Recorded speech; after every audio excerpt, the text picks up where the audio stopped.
Então, Agradeço. a gente fala muito de dor, né?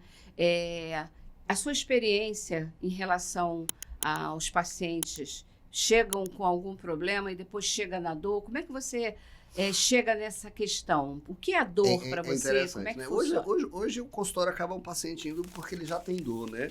Mas o meu início do estudo, né, até para explicar um pouco por que eu tô falando de dor, né? Eu sou médico de família, né? Sou mestre em saúde pública, como você falou, mas eu também fui fazer formação em acupuntura e dor quando eu, na minha formação, né, na residência de medicina de família, que é uma especialidade que se concentra muito em aprender tecnologias de cuidado, de entender não só a doença, né, que nossas especialidades são muito centradas muitas vezes nas doenças, e para algumas doenças isso é super importante, né?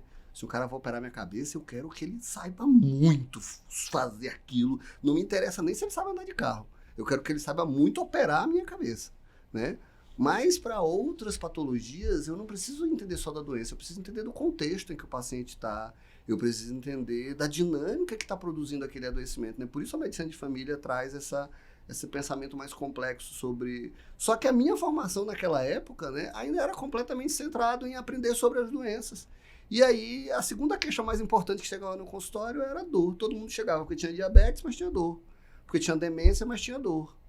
Porque tinha insônia, mas tinha dor, né? Então eu falei, peraí, eu preciso entender um pouco melhor sobre dor. Minha formação sobre dor está muito precária para alguém que ouve todo dia. E o médico de família tem essa outra característica, né? Ele é um médico que ele tem que ser especialista no que é mais comum e que está mais afetando as pessoas da comunidade dele. Se é dor, eu tenho que aprender dor, né? Eu fui médico na Rocinha durante 8 anos, atendia tuberculose todos os dias, porque é algo importante para o médico que trabalha na Rocinha, numa comunidade que tem alta incidência de tuberculose, saber tratar tuberculose, né?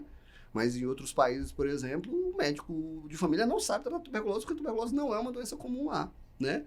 E aí, de novo, entra a importância da cannabis enquanto ferramenta terapêutica, pensando que esses transtornos que a gente começa a tratar com cannabis, né, o Alzheimer, né, como a gente falou, das demências, são produtos que vão ser cada vez são doenças, né? São doenças que vão ser cada vez mais comuns no envelhecimento da população, né? Nessa sociedade moderna que a gente está construindo. Então, o médico de família ter essa visão mais ampliada sobre dor foi muito importante. Então, eu fui fazer essa formação em acupuntura, mas para usar essas ferramentas dentro desse cuidado integral que a medicina de família propõe, né?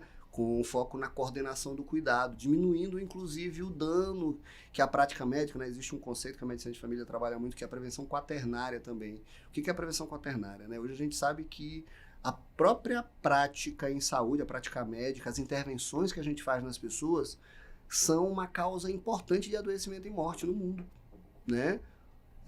Países como os Estados Unidos, que tem isso de forma, onde tem pesquisas mais estruturadas sobre isso, está entre as 4 ou 5 principais causas de morte nos Estados Unidos, né? Prática médica, ou seja, a nossa prática também causa dano. Então, diminuir a heterogeneia, diminuir a polifarmácia, né? Ou seja, a gente tem pacientes que usam diversas medicações. Então, o médico de família é um médico que acaba tentando fazer a gestão de todo esse processo junto com o paciente, mais próximo mesmo do paciente, né? E aí, eu acabei iniciando esses trabalhos com dor.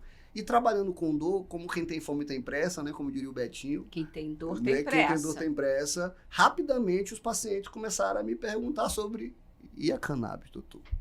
E aí aquela história daquele primeiro residente que perguntou, e a cannabis para dor? E que eu não sabia responder, eu comecei a ver aquilo ficar cada vez mais real. E aí eu tive que ouvir o que as pessoas estavam falando e fui estudar. E quando isso? Isso foi por volta de 2017, 2018, né? E eu venho de uma família conservadora, nunca tinha experimentado, tinha medo mesmo, ainda mais fui fazer faculdade de medicina em Salvador sozinho, família maranhense, fui fazer faculdade... Então, a pior coisa que pode acontecer com um menino fazendo faculdade de medicina sozinho em outro estado é ter esquizofrenia. Então eu morria de medo de usar, né? E aí, claro, o que aprendi na faculdade foi preconceitos, e eu sempre fui muito rigoroso com isso, né? Sou professor de saúde pública, então, assim, a coisa da evidência científica também é importante para mim, saber transitar com cuidado nos limites dela, né? E aí eu comecei a estudar cannabis e comecei sério mesmo, que eu engoli aquela história toda sem questionar. Gente, que incrível. Eu acho tão bom ouvir isso, porque a gente ouve tanto médico fugindo da prescrição, dizendo que não tem evidência, e simplesmente porque ele não quer pegar para estudar. Eu tenho dificuldade com isso, né? Porque eu acho que a gente esqueceu que ciência não são as respostas, né? Ciência são as perguntas. Sim. E o meu papel, o meu dever ético, enquanto médico, é tentar ajudar meu paciente a responder as perguntas que ele me traz. E às vezes eu não vou saber naquele momento. E vou falar assim, não sei agora, vou precisar de um tempo, vou estudar, como aconteceu nesse processo de estudo do uso terapêutico da cannabis, né?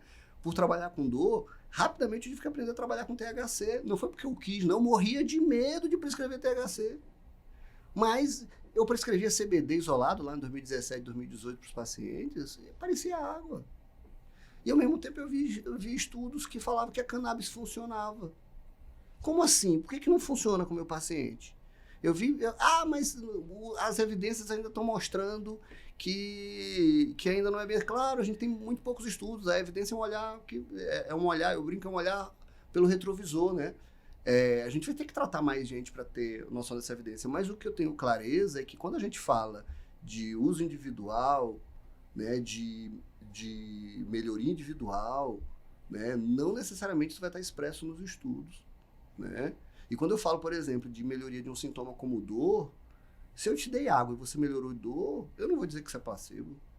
Muito pelo contrário, eu digo que o melhor placebo é o que funciona, né? Exatamente. As pessoas falavam assim, é placebo, mas você está trabalhando com cannabis, é placebo. Eu falei assim, olha, esse placebo está funcionando, que é uma maravilha. Então eu vou continuar usando, porque para mim o melhor placebo é o que funciona. Né? E com isso, e o estudo ao longo do tempo, acabei hoje também trabalhando como educador em cannabis, né? Trabalho como educador em cannabis também, né? Eu fui cada vez mais estudando esse tema, cada vez mais estudando e me aprofundando no uso da cannabis. E como um médico de família, né, que trabalha com a longitudinalidade, que trabalha seguindo esses pacientes com doença crônica ao longo do tempo, né, eu acho que é uma ferramenta super importante. Eu acho que todo médico de família tem que ter. Obrigada por terem assistido esse corte. Foi maravilhoso esse podcast com o Dr. Rodrigo Pacheco. Não se esqueçam, curtam, comentem, compartilhem, mandem suas perguntas, que é muito importante. E não se esqueçam de assistir os outros cortes que estão excelentes.